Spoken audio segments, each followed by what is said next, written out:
यो आधुनिक जग्गा तयारी र कृषि उपकरणको बारेमा तयार पारिएको छोटो सार हो। आइचर 551 ट्र्याक्टर र उमिया पिटिओ डिस्क ह्यारोको कडा जोडीलाई हेरौँ। तपाईँ यसलाई कुस्ती खेलको एउटा खतरनाक ट्याग टिम जस्तै सम्झिनुहोस् क्या, जहाँ 50 एचपीको ट्र्याक्टरले एकदमै खतरा पावर दिन्छ अनि ह्यारोले चाहिँ माटोमा सटिक प्रहार गर्छ। यो मेसिनले खास काम कसरी गर्छ त? तपाईलाई लाग्ला यो साधारण जोताइ हो, तर होइन। यहाँ पिटिओ अर्थात् पावर टेक अफ प्रविधिको प्रयोग हुन्छ।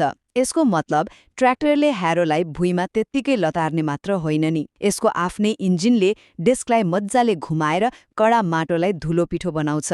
यसले गर्दा हप्तौं लाग्ने काम केही दिनमै सकिन्छ र आधाभन्दा बढी इन्धन पनि जोगिन्छ। अन्तमा यसको सबैभन्दा ठूलो प्रभाव व्यावसायिक कृषिमा पर्छ। यस्तो दामी प्रविधिको कारणले गर्दा साना किसानहरूले पनि थोरै मान्छे लगाएर विशाल खेतमा मज्जाले काम गर्न सक्छन्, जसले कृषिलाई एउटा सामान्य गुजाराबाट साँच्चीकै नाफा कमाउने व्यवसायमा परिणत गरिदिन्छ।